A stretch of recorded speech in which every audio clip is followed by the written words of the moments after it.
১৯৫২ সালের ২১শে ফেব্রুয়ারি ঢাকা তখন কাঁপছিল এক অভূতপূর্ব উত্তেজনায়।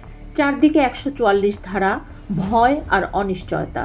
কিন্তু মাতৃভাষার টানে সেই ভয়কে তুচ্ছ করেছিল এক ঝাঁক তরুণ প্রাণ।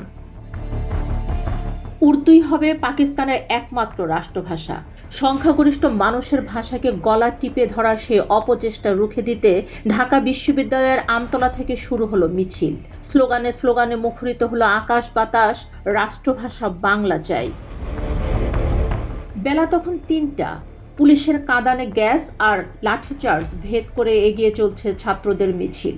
হঠাৎ গর্জে উঠল বন্দুক, নিস্তব্ধ দুপুর চিরে ঝরল তাজা রক্ত। ঢাকা মেডিকেলের বারান্দায় দাঁড়িয়ে থাকা রাষ্ট্রবিজ্ঞানের ছাত্র আবুল বরকত ঢলে পড়লেন মাটিতে। মাথায় গুলি লেগে খুলি উড়ে গেল মানিকগঞ্জের তরুণ রফিকুদ্দিন আহমেদের। শাশুড়িকে হাসপাতালে ভর্তি করতে এসে মিছিলে সামিল হওয়া আব্দুল জব্বারও রেহাই পেলেন না। রাজপথ রঞ্জিত হলো লাল রক্তে। পরদিন ২২ ফেব্রুয়ারি। শোক তখন শক্তিতে পরিণত হয়েছে। বিক্ষুব্ধ জনতার মিছিলে আবারও চলল গুলি।